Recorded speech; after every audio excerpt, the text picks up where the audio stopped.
Welcome to Tech Unlock. इस video में हम देखने वाले हैं हमारा नेक्स्ट पॉइंट जो है हमारा कंप्यूटर सिस्टम आर्किटेक्चर।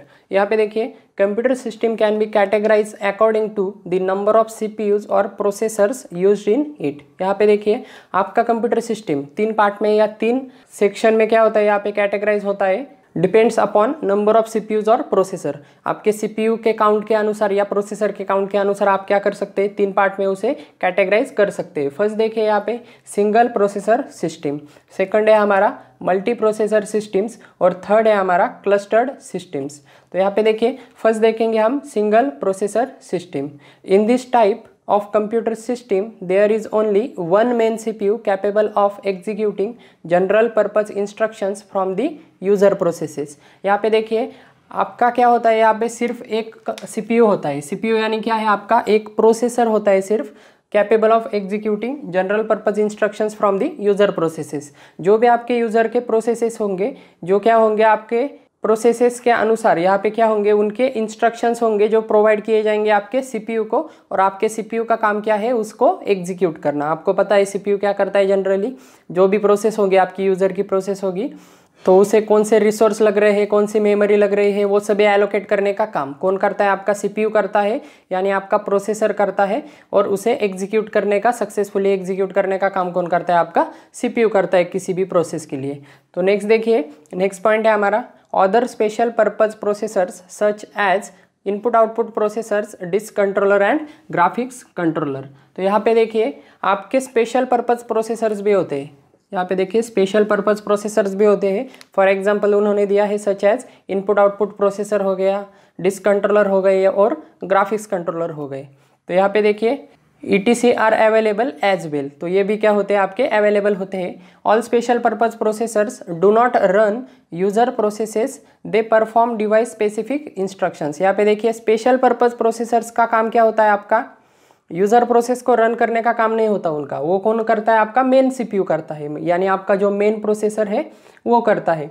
तो इनका काम क्या होता है, they perform only device specific instruction. जिस भी डिवाइस पे वो यूज कर रहे हैं, मतलब जो भी डिवाइस हो उस पे वो काम कर रहे हैं, उसी डिवाइस के अकॉर्डिंग उसका क्या होता है, काम होता है। फॉर एग्जांपल यहाँ पे देखिए disk controller processors receives request from main CPU and performs disk scheduling algorithm. यहाँ पे देखिए डिस्क कंट्रोलर प्रोसेसर क्या करेगा, जो भी रिक्वेस्ट होगी आपकी, जो भी आपके मेन सीपीयू से आएगी तो उसे परफॉर्म करने का काम, एंड डिस्क शेड्यूलिंग एल्गोरिदम ये क्या होगा, परफॉर्म करने का काम कौन करेगा, आपका डिस्क कंट्रोलर प्रोसेसर करेगा। समझ में आ रहा है।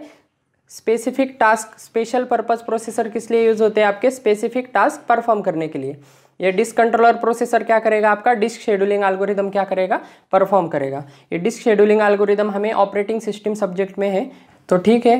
तो नेक्स्ट देखिए it relieves the main CPU from the overhead of disk scheduling. तो यहाँ पे देखिए ये क्या करता है, रिलीव करता है आपके मेन सीपीयू को from the overhead of disk scheduling. तो यहाँ पे देखिए रिलीव करता है मतलब क्या है, उसे ये क्या करता है, उसका काम कम करता है, उसका टास्क क्या करता है, कम करता है। और ये क्या करता है, डिस्क शेड्यूलिंग ये करता है। इसका मतलब क्या होगा, आपके मेन प्रोसेसर पे क्या नहीं पड़ेगा, डिस्क शेड्यूलिंग का लोड नहीं पड़ेगा।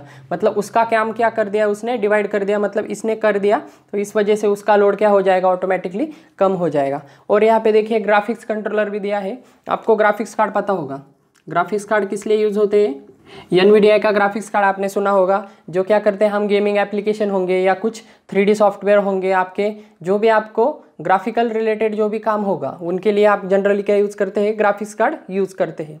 तो उनमें क्या होता है, आपका ग्राफिक्स कंट्रोलर होता है, जो उसमें क्या करता है, आपके ग्राफिक्स प्रोसेसिंग के लिए क्या होता है, वो जनरली यूज़ होता है। आपके GPU या ग्राफिक्स कार्ड जिसे आप कह सकते हैं, GPU में क्या होता है, वो जनरली यूज़ होता है। आपके प्रोसेसर में भी इनबिल्ड आपका ग्राफिक्स कंट्रोलर हो सकता है, जिसे हम क्या कहते हैं, APU कहते हैं। वो अलग कंसेप्ट है। या आपका डिफरेंट ग्राफिक्स कार्ड भी या सेपरेट ग्राफिक्स कार्ड भी यहाँ पे हो सकता है। समझ में आ रहा है। अलग अलग स्पेशल पर्पज प्रोसेसर होते हैं जिनका काम क्या होता है, एक स्पेसिफिक टास्क परफॉर्म करना आपके मेन सीपीयू को छोड़ के।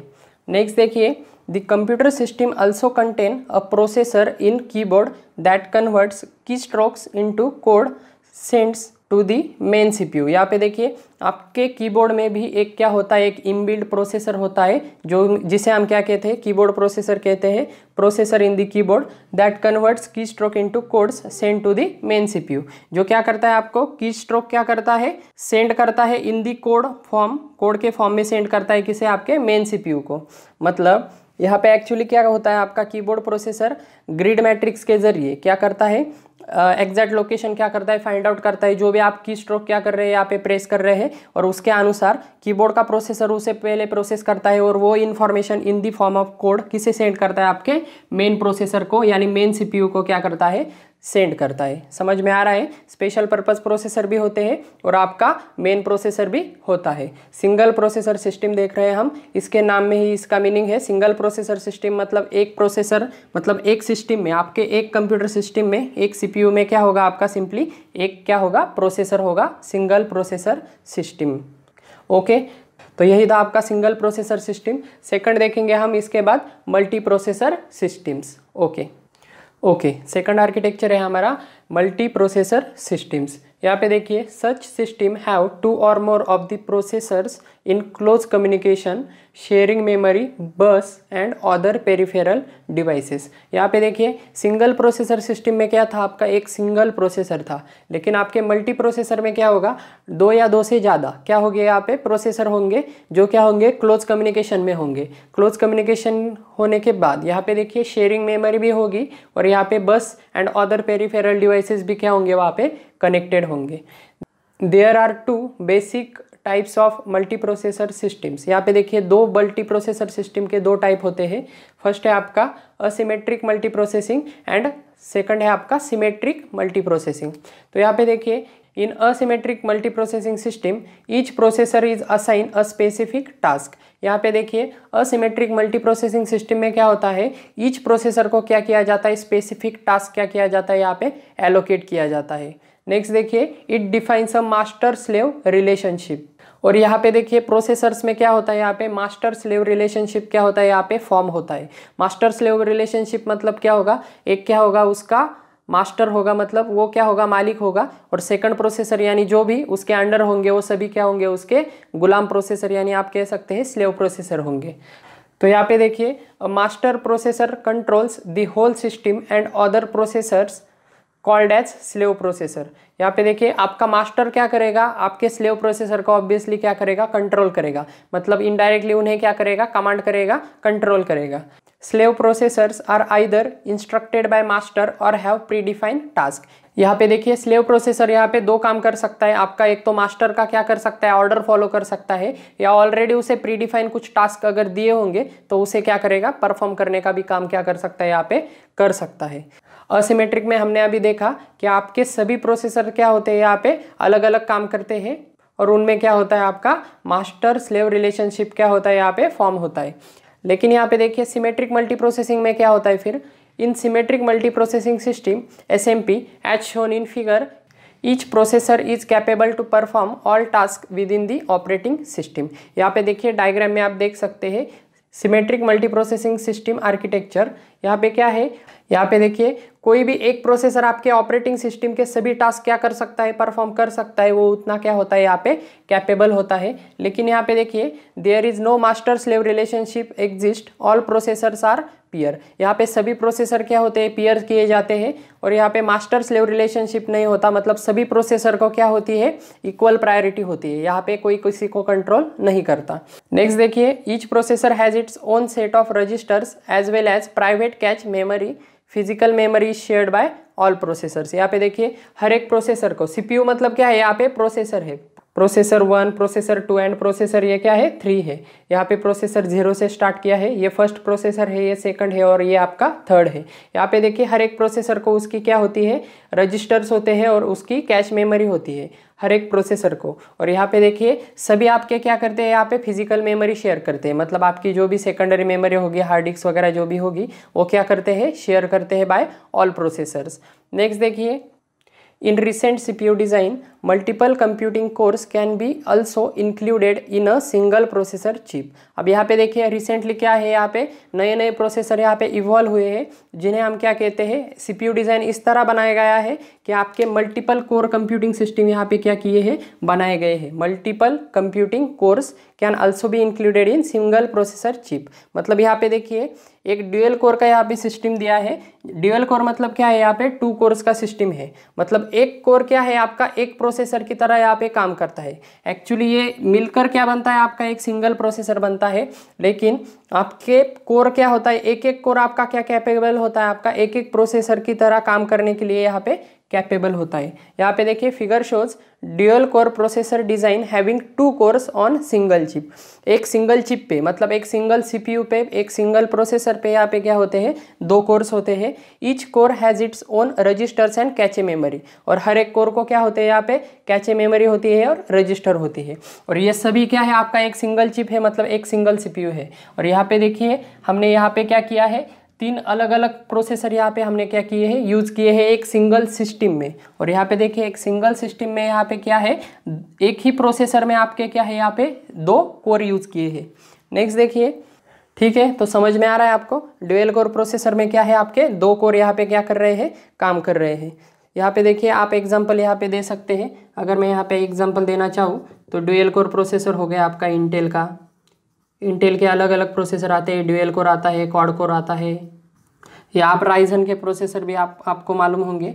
AMD के राइजन के प्रोसेसर होते हैं, राइजन 3 होता है, राइजन 5 होता है, राइजन 7 होता है। जैसे i3, i7 और i9 होते हैं, वैसे आपके राइजन के भी क्या होती है, यहाँ पे सीरीज़ होती है 3, 5, 7, 9 जो भी है आपके क्या है, मल्टी कोर प्रोसेसर है। यहाँ पे 2 कोर है। यहाँ पे मैंने ड्यूअल कोर का एग्जांपल दिया है। 4 कोर का यानी 4 कोर का भी होता है, 8 कोर का होता है, 16 कोर का होता है, 32 कोर्स का भी होता है। यहाँ पे अलग अलग यानी मल्टीपल कोर्स के आप क्या हो रहे हैं, डेस्कटॉप प्रोसेसर आपको देखने के लिए मिल जाएंगे। नेक्स्ट देखिए blade servers are also recent development contents multiple processor boards and networking boards are placed in the same chassis. यहाँ पे देखिए ब्लेड सर्वर एक कंसेप्ट है जिसमें क्या होती है, आपकी मल्टीपल प्रोसेसर सिस्टम यूज़ होती है। नेटवर्किंग बोर्ड वगैरह ये सभी क्या होते हैं, एक सिंगल बोर्ड पे आपके क्या होते हैं, बिल्ड किए जाते हैं। नेक्स्ट पॉइंट देखिए advantages of multi processor system. यहाँ पे देखिए आपके मल्टी प्रोसेसर सिस्टम के यहाँ पे 3 एडवांटेजेस होते हैं। फर्स्ट है आपका इंक्रीज थ्रूपुट, सेकंड है आपका इकोनॉमी ऑफ स्केल और यहाँ पे थर्ड है आपका इंक्रीज रिलायबिलिटी। फर्स्ट देखिए इंक्रीज थ्रूपुट। अब यहाँ पे थ्रूपुट क्या होता है, throughput is nothing but number of process executed per unit time.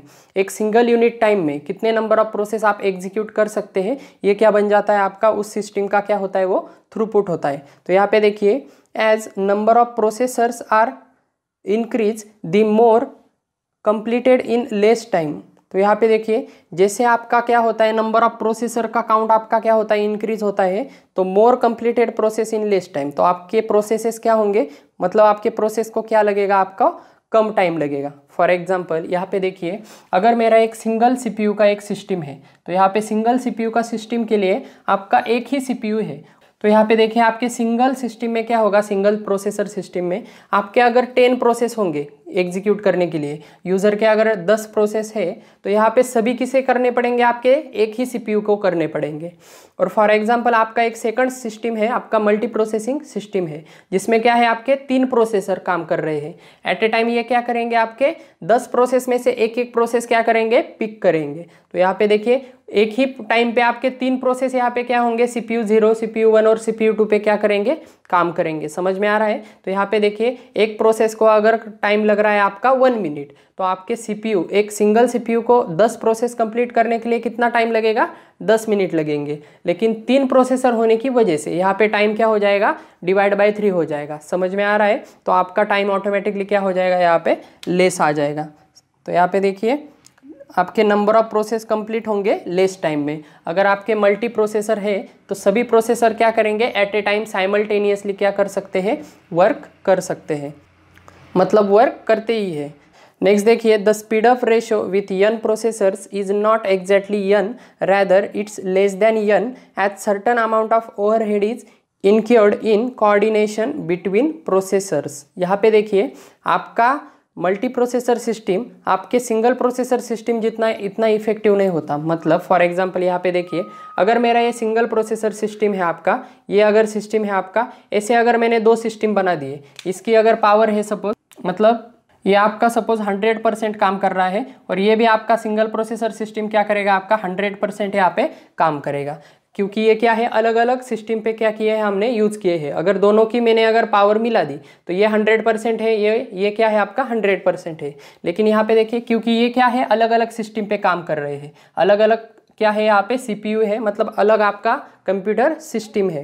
लेकिन यहाँ पे देखिए मल्टी प्रोसेसर सिस्टम में क्या होता है, एक ही सीपीयू में आपके क्या है, यहाँ पे 2 प्रोसेसर है। इस वजह से यहाँ पे देखिए फर्स्ट प्रोसेसर अगर आपका 100% काम कर रहा है तो सेकंड प्रोसेसर उतने जितना काम नहीं करेगा, क्योंकि यहाँ पे क्या होता है, शेयर्ड मेमोरी होती है, आपका हार्डवेयर डिवाइसेस वगैरह सभी क्या होते हैं, यहाँ पे शेयर की जाते हैं। तो यहाँ पे शेयरिंग की वजह से थोड़ी बहुत क्या होता है, यहाँ पे ओवरहेड क्या होता है, ऑकर होता है। यहाँ पे देखिए थोड़ा बहुत ओवरहेड ऑकर होता है, और प्रोसेसर टू प्रोसेसर कम्युनिकेशन में भी क्या होता है, थोड़ा बहुत ओवरहेड क्या होता है यहाँ पे, मतलब टाइम लग जाता है। तो टाइम लगने की वजह से अगर आपके ये 2 अलग अलग सिस्टम 100% अगर काम कर रहे हैं तो आपका ये टोटल सिस्टम, ये सेकंड प्रोसेसर आपका 80% ही काम करेगा, तो टोटल सिस्टम आपका लगभग 180% तक क्या करेगा, यहाँ पे काम करेगा। समझ में आ रहा है? या अगर आपका 200% काम कर रहा है मिला के, तो यहाँ पे देखिए 2 प्रोसेसर आपका कितने % काम करेंगे, 180% यहाँ पे क्या करेगा, काम करेगा 200 में से। समझ में आ रहा है? तो यहाँ पे 20% का यहाँ पे क्या होगा, यहाँ पे ओवरहेड यहाँ पे ऑकर होगा, क्योंकि यहाँ पे प्रोसेसर टू प्रोसेसर कम्युनिकेशन के लिए भी यहाँ पे क्या लगेगा, टाइम लगेगा, और आपका यहाँ पे शेयरिंग होने की वजह से यहाँ पे क्या होगा, थोड़ा ओवरहेड यहाँ पे जनरेट होगा, क्योंकि कोऑर्डिनेशन बिटवीन प्रोसेसर्स क्या होता है, यहाँ पे टाइम लगता है। नेक्स्ट देखिए, लेकिन ऐसा होने के बावजूद भी यहाँ पे देखिए इकोनॉमी ऑफ स्केल क्या है, इसका एक सेकंड एडवांटेज है। इसका क्या मतलब है, यहाँ पे देखिए the cost of multi processor system is less than the equivalent multiple single processor systems. मतलब वो क्या कह रहे हैं कि आपके सिंगल प्रोसेसर के अगर आपने अलग अलग मशीन बनाए तो उनका कॉस्ट, और आपके एक सिंगल सिस्टम में मल्टीपल प्रोसेसर आपने यूज़ किए उसका कॉस्ट क्या होगा, ऑब्वियसली लेस होगा। कैसे लेस होगा, बिकॉज यहाँ पे देखिए main memory storage and input output devices are shared by them. यहाँ पे देखिए वो क्या कहना चाहते हैं कि आपके मल्टी प्रोसेसर, आपके सिंगल प्रोसेसर सिस्टम में क्या होगा, यहाँ पे देखिए आपका ये सिंगल सिस्टम है, सिंगल प्रोसेसर सिस्टम है, और ये भी आपका क्या है, सिंगल प्रोसेसर सिस्टम है। नेक्स्ट देखिए आपका ये क्या है, मल्टी प्रोसेसर सिस्टम है, multi processor system. Single processor system में क्या होगा, आपको मेन मेमोरी लगेगी, उसके बाद देखिए सेकेंडरी मेमोरी लगेगी, उसके बाद उसके जो भी अदर कंपोनेंट है, डिवाइसेस है, कैबिनेट है, जो भी उसको इनपुट आउटपुट डिवाइस लग रहे हो वो सभी क्या लगेंगे, अलग लगेंगे। यहाँ पर भी क्या होगा, यहाँ पर भी सेम लगेगा, क्योंकि यहाँ पे 2 अलग अलग क्या है, सिंगल प्रोसेसर सिस्टम है। लेकिन यहाँ पे देखिए मल्टी प्रोसेसर सिस्टम में क्या होता है, सीपीयू आपके 2 है, ठीक है, सीपीयू आपके क्या है, यहाँ पे मल्टी प्रोसेसर है, मतलब 2 सीपीयू यहाँ पे काम कर रहे हैं। लेकिन यहाँ पे मेन मेमोरी दोनों के लिए क्या है, यहाँ पे शेयर्ड है। समझ में आ रहा है? सेकेंडरी मेमोरी शेयर्ड है, डिवाइसेस भी क्या है, यहाँ पे शेयर्ड है। उसकी बस हो गए या कंट्रोलर्स हो गए, जो भी है इनपुट आउटपुट डिवाइसेस है, सभी क्या है, यहाँ पे शेयर्ड है। तो यहाँ पे देखिए ऑब्वियसली कॉस्ट किसकी कम होगी, आपके मल्टी प्रोसेसर सिस्टम की, क्योंकि इसमें क्या है, शेयर्ड कंसेप्ट हमने यूज़ की है, मतलब क्योंकि इसमें क्या है, शेयर्ड मेमोरी यहाँ पे यूज़ होती है। और सिंगल प्रोसेसर सिस्टम क्या है, यहाँ पे आपका ज़्यादा कॉस्टली है। इसकी पावर और इसकी पावर क्या होगी, यहाँ पे सेम होगी। ये क्या होगी, आपकी 200% काम करेगी और ये 180% यहाँ पे काम करेगी। फिर भी हम यहाँ पे कौन सा चूज़ करते हैं, हम मल्टी प्रोसेसर सिस्टम ही यहाँ पे चूज़ करते हैं, क्योंकि ये क्या है, इकोनॉमी ऑफ स्केल है, मतलब इकोनॉमिकली क्या है, आपका कॉस्ट इफेक्टिव है, लेस कॉस्ट है। समझ में आ रहा है? नेक्स्ट देखिए थर्ड एडवांटेज है हमारा, increase reliability. If work is distributed properly among multiple processors then the failure of one processor will not halt the whole system. यहाँ पे देखिए अगर यहाँ पे हमने क्या किया है, वर्क सभी प्रोसेसर में अगर हमने डिस्ट्रीब्यूट किया है, फॉर एग्जांपल यहाँ पे देखिए ये हमारा सिंगल प्रोसेसर सिस्टम है, यहाँ पे मैंने सपोज यहाँ पे क्या किया है, 10 हमारे प्रोसेस है, यहाँ पे क्या है, हमारे 10 प्रोसेस रन होने वाले हैं। तो सिंगल प्रोसेसर सिस्टम में क्या होंगे, 1 बाय 1 क्या होंगे, वो रन होंगे। लेकिन यहाँ पे देखिए मल्टी प्रोसेसर सिस्टम में क्या होगा, यहाँ पे देखिए मल्टी प्रोसेसर सिस्टम है, यहाँ पे 3 प्रोसेसर है और मेरे क्या है 10 वर्क, यहाँ पे 10 प्रोसेस मुझे क्या करने हैं, प्रोसेस करने हैं। सभी मैंने यहाँ पे सपोज यहाँ पे 3 कर दिया, यहाँ पे 3 प्रोसेस कर दिए इस सेकंड में, और इस थर्ड में मैंने क्या कर दिए 4 प्रोसेस कर दिए।